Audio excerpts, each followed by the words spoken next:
အခုဒီဗီဒီယိုကြည့်နေတဲ့သူတွေမှာမင်းညာကိုရှင်းမပြနိုင်တဲ့ထူးဆန်းတဲ့ကိစ္စတစ်ခုခုဖြစ်ခဲ့လားဆိုတော့တစ်ချက်စဉ်းစားကြည့်လိုက်ပြီးရင် comment မှာရေးသွားလားမင်းညာက August 29 ရက်နေ့ညကတရေတစီအမျိုးဆုံးညတရုတ်လူမျိုးတွေရဲ့အယူအဆအရဆိုလို့ရှိရင်ဒီလဒီတရေအမျိုးဆုံးလ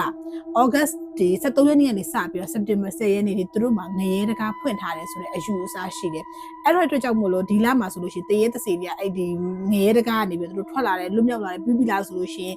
လူလောကတွေဝင်ပြီးတော့လို့ရှိရင်လူတွေကိုအနောက်ရှက်ပေးတာမျိုးတွေလုပ်တတ်ကြတယ်ပေါ့နော်အားကြောင့်မို့လို့သတိထားပြီးကြည့်လိုက်တချို့တွေဆိုလို့ရှိရင်အပြင်မှာအမွှေးတိုင်တွေနဲ့ပူဇော်ထားတာတို့ပတ်စံတွေကိုမီးရှို့တာဒါမှမဟုတ်လို့ရှိရင်အစားတောက်တွေနဲ့ပူဇော်ထားတာမျိုးတွေတွေ့ရလိမ့်မယ်ဒါတွေကကိုတွေကိုကျွေးတာပေါ့နော်ရှောက်ပြီးတော့လည်းကောက်မစားနိုင်ဘူးပြီးတော့အထူးသဖြင့်အဲ့ဒါတွေကိုသွားပြီးတော့လည်းမနှင်းလိုက်နေအောင်ဘာလို့လဲဆိုတော့တရေတစီတွေအဲ့ဒါတွေကိုစားတောက်နေတယ်ဆိုလို့ရှိရင်ကိုဒုက္ခပေးလိမ့်မယ်များသောအားဖြင့်အဲ့လိုနင်းမိတဲ့သူတွေကဘာပြောကြလဲဆိုလို့ရှိရင်သူတို့ကခေါင်းကိုက်တာမျိုးတွေကြုံတွေ့ရတယ်ဆိုပြီးပြပြတယ်ဒီလထဲမှာဆောင်းရန်ရှောင်းရန်ကိစ္စတွေရှိရမို့လို့အိမ်ကြီးကဒီနေ့ညမှာပြပြမယ်မနေ့ညကဘာကြောင့်အိမ်လေးမပြောလဲဆိုတော့သိလားမနေ့ညတရေအမျိုးဆုံးညလို့ပြောလိုက်တယ်ဆိုလို့ရှိရင်လူတွေကပို့ပြီးကြောက်လက်လက်နဲ့ပေါ်ပလေးစတွေရှောက်လို့မိတယ်အဲ့ခါကျလို့ရှိရင်တစ်ခုမဟုတ်တစ်ခုသွားပြီးညှိတယ်ဒါကြောင့်မို့လို့အိမ်နဲ့ဒီနေ့မှာရေးအကြီးဆုံးနံပါတ်1ကိုစပြောမယ်ဆိုလို့ရှိရင်တရေတစီအကြောင်းမပြောရအောင်ဒီလထဲမှာတရေတစီအကြောင်းမပြောရအောင်အိမ်လေးတရေအကြောင်းမပြောတာတတိထားမိကြလားဒီလထဲမှာအိမ်လေးတရေအကြောင်းသိမပြောဘူးလေမနေ့ချက်ကကြပါလဲဆိုရင်အိမ်ထဲမှာပိုးကောင်လေးတွေဝင်လာတယ်ဥပမာဓာတ်ခုတ်ကောင်တို့ပိုးဟတ်တို့ဘာလို့အဲ့လိုမြင်လဲဆိုလို့ရှိရင်သွားပြီးမတက်လိုက်နဲ့အထူးသဖြင့်တရုတ်လူမျိုးတွေရဲ့အိမ်ဒီမှာဆိုတော့သွားပြီးတော့မလုပ်လိုက်နဲ့ပေါ့နော်ဘာလို့လဲဆိုတော့သူတို့ကအကောင်လေးတွေအိမ်ထဲကိုဝင်လာတာဒီသူတို့ရဲ့အရှိတုံးကတေဆုံးသွားပြီဖြစ်တဲ့ဘိုးဘွားတွေကအိမ်ထဲကိုလာလှဲတာပေါ့နော်အဲ့လိုမျိုးတတ်မှတ်ထားကြမို့လို့သူတို့အိမ်ဒီမှာတော့အထူးသဖြင့်သွားပြီးတော့ရိုက်မတက်လိုက်နဲ့ပေါ့နော်ဆိုတော့အဲ့ဒါလေးကိုသတိထားပြီးနောက်တစ်ခုကကျတော့ဒီလထဲမှာသူတို့တွေ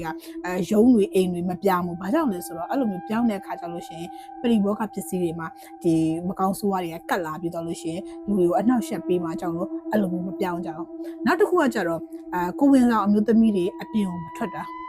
ာတိတ်ပြီးလမ်းမတလားတာပေါ့နော်ကိစ္စအကြောင်းကြီးငယ်ရှိလို့ရှိရင်တော့တွားပေါ့ဒါပေမဲ့ညဘက်တွေမှာအထူးသဖြင့်ပို့ပြီးတော့မတွားတင်ဘူးပေါ့ဘာကြောင့်လဲဆိုတော့တရေသားကိုဒီမကောင်းဆိုးကပူးကပ်ပြီးတော့နှောက်ယှက်မာတွေဒါမှမဟုတ်လို့ရှိရင်ဝင်စားတာတွေလူဝင်စားတယ်မျိုးဖြစ်တာလေအဲ့လိုမျိုးတွေမဖြစ်အောင်လို့ဆိုပြီးတော့တို့တွေကနည်းနည်းသတိထားပြီးတော့ရှောင်ကျဉ်ခိုင်းကြတယ်ပေါ့လေဒီလား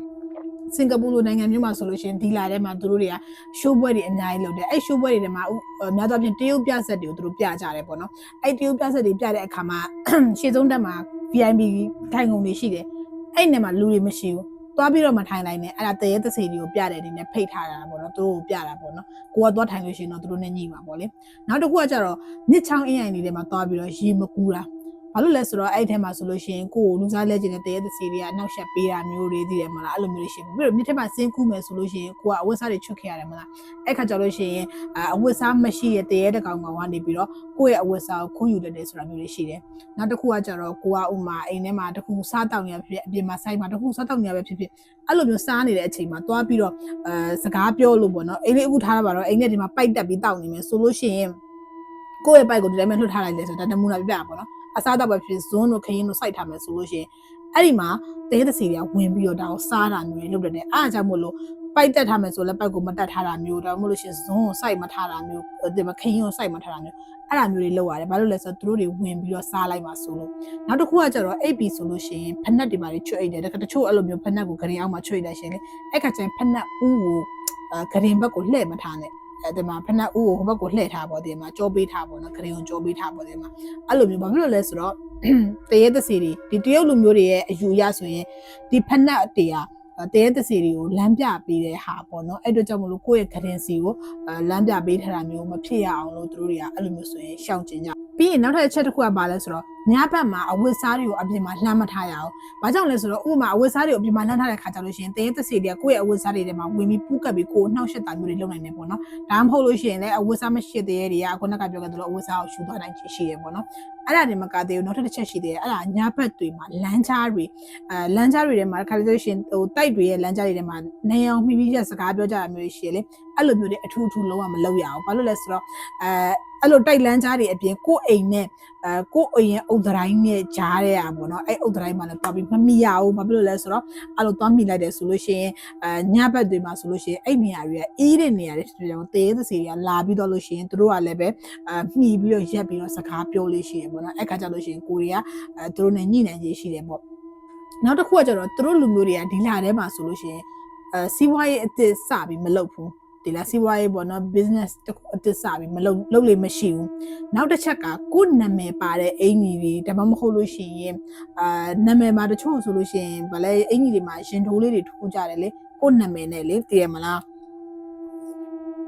အဲ့လိုမျိုးတွေမလုပ်ကြဘူး။ဘာကြောင့်လဲဆိုတော့အဲ့လိုလုပ်တဲ့ဆိုလို့ရှိရင်သူတို့အတွက်လက်မကောင်းပေါ့နော်လက်သိပ်တယ်ပေါ့ခုနစီးပွားရေးလိုမျိုးပေါ့နော်စီးပွားရေးလိုမျိုးလဲစလိုက်တယ်ဆိုရင်လက်သိပ်တာမျိုးတွေရှိရပေါ့နော်အထူးအရေးကြီးဆုံးအချက်ပြပြမယ်။ဘာလဲဆိုတော့သူတို့ရဲ့နာမည်တွေအထူးသဖြင့်တရုတ်လူမျိုးတွေရဲ့နာမည်တွေကိုကိုကမသိဘူးဆိုရင်ပေါ့နော်သူတို့အချင်းကြီးကတော့အဲ့လိုလုပ်လို့မရှိဘူးကိုကမသိဘူးဆိုရင်ညဘက်မှာသွားပြီးအဲ့နာမည်ကိုအနောက်ဘက်ကနေလှမ်းမခေါ်ရဘူးလေအဲ့ဒါအရေးကြီးဆုံးပဲအမှတ်ထားဒီလာထဲမှာသူတို့ရဲ့နာမည်တွေကိုအနောက်ဘက်ကနေသွားပြီးလှမ်းပြီးတော့ hey ဘသူပေါ့မမသူပဲပေါ့အဲ့လိုမခေါ်ရဘူးပြီးလားဆိုရင်အနောက်ဘက်ကဒီအနောက်ဘက်နောက်ကျောဘက်ကနေပေါ့နော်ပြီးရင်ဒီနောက်ကျောဘက်ကနေလှမ်းပြီးတော့တခါကျအင်္ဂလိပ်စကားပြောလဲလူမှတ်မိလဲလို့လေ hey ဆိုပခုံးကိုလှမ်းပုတ်လိုက်တာလေတယ်မလားအဲ့လိုတော့မပို့ရဘူးတဲ့ဘာလို့လဲဆိုတော့သူတို့ရဲ့အယူအဆပေါ့နော်အယူအဆအရာဒီပခုံးမှာဒီတရေသစေဒီမကောင်းဆိုးဝါးတွေကိုကာကွယ်ပေးတဲ့aura တစ်ခုရှိတယ်ပေါ့နော်ပြောမယ်ဆိုလို့ရှိရင်သူတို့ကလည်းမီးတောက်လို့လည်းပြောတယ်ပေါ့အဲ့လိုမျိုးဟာရှိရပေါ့အဲ့တော့ကိုကအဲ့ဒါကိုတော်ပြီးပုတ်လိုက်တယ်ဆိုလို့ရှိရင်အဲ့မီးတောက်ကငိမ့်သွားနိုင်ခြေရှိတဲ့အတွက်ကြောင့်မလို့သူတို့တရေသစေရဲ့ရှမ်းနေပြီးတော့ဘယ်လိုပြောမလဲ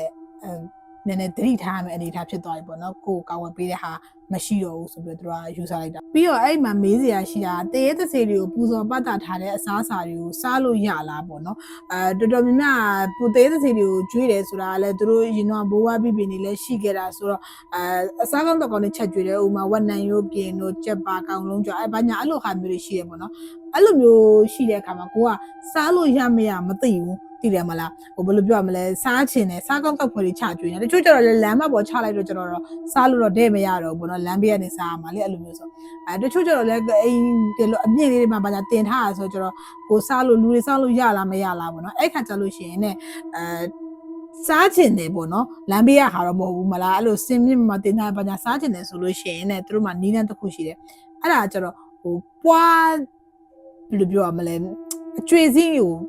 လေပေါ်မြောက်ပြီးတော့အမှတရေသစီတွေစားပြီးပြီလားမပြီးသေးဘူးလားဆိုတော့မေးတဲ့ဟာတဲ့လားလေပေါ်မြောက်ပြီးတော့ကြာလာတဲ့ဟာကိုကြည့်ပြီးတော့လို့ရှိရင်ဥမာတရေကစားပြီးပြီဆိုလို့ရှိရင်